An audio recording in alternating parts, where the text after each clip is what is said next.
বর্তমানে ফেসবুকে গেলেই একটা জিনিস দেখা যাচ্ছে যে মাত্র 7 মাসে ইউনূস সরকার বাংলাদেশকে 123তম অবস্থান থেকে নিয়ে আসছে মাত্র 47তম অবস্থানে। এটা কতটুকু সত্য সেটা জানতে হলে আমাদেরকে বেশি কিছু করা লাগবে না। আমরা যদি গুগলে যে সার্চ দিই যে most powerful country in the world, হ্যাঁ, প্রথমে আসছে US news and world report. যাই, এখানে যাওয়ার পর স্ক্রল ডাউন করে নিচের দিকে আমি যদি যাই, সিমোর,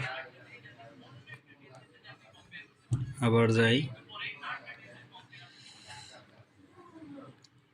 20 পর্যন্ত আসছে, আবার যাই 10টা করে আসে 30, আবার যাই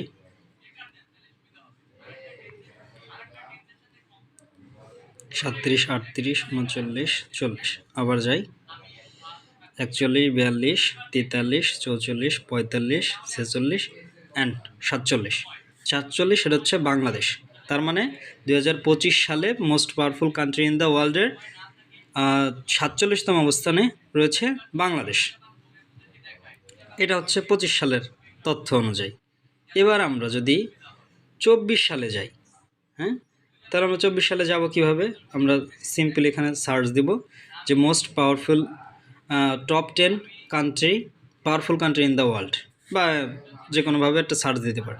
এই যে দেখেন, relevant the world's most powerful country for 2024। এখানে যদি আমরা যাই, এটা কোন জায়গার ওয়েবসাইট? এটা হচ্ছে নিউ ইয়র্ক, ইউনাইটেড স্টেট, মানে আমেরিকা, একই জিনিস।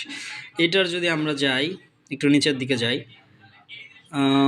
20, 35, 40, 40তম অবস্থানে দেখা যাচ্ছে বাংলাদেশ। তাহলে এখানে বাংলাদেশ কি উন্নতি হইল না অবনতি হইল সেটা আসলে জানি না। আসলে আমি আসলে গণিতে কাঁচা তো, না, এটা আসলে বুঝতেছি না।